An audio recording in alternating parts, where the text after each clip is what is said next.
Alright, this video is going to go over the long-run average total cost curve with a discussion of economies and diseconomies of scale and a little bit of constant returns to scale. So first, when we look at our long-run average total cost curve, we see this relationship where as output increases, costs go down. And then at some point they hit a minimum and it goes back up again. So we get this U-shaped curve. How we get this long-run average total cost curve is through a series of these short-run average total cost curves. So there's an infinite number of these short-run average total cost curves. And as we change these short-run average total cost curves by changing the fixed value of an input, say we make our factory bigger or we buy more ovens, something that we can't do in the short run but that we can do in the long run, we get this long run average total cost curve. So what happens is in the first part of the curve, where costs are going down as input increases, we're in the economies of scale range.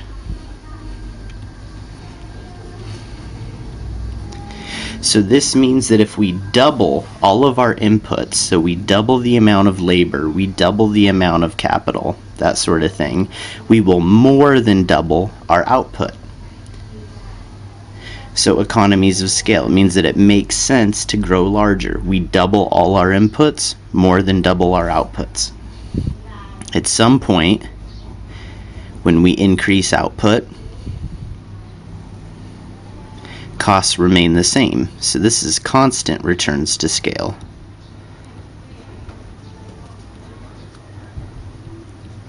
So this means that if we double all our inputs, we double our outputs.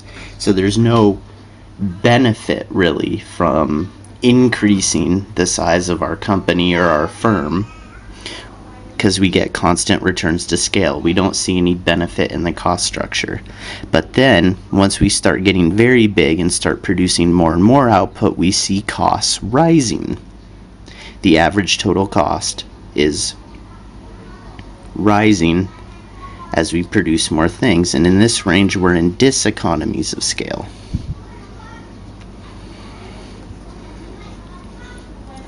So this means that if we double all of our inputs, we less than double our outputs.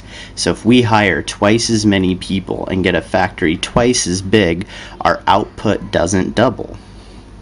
Why? Because average total cost is going up over this range as we produce more and more of the output.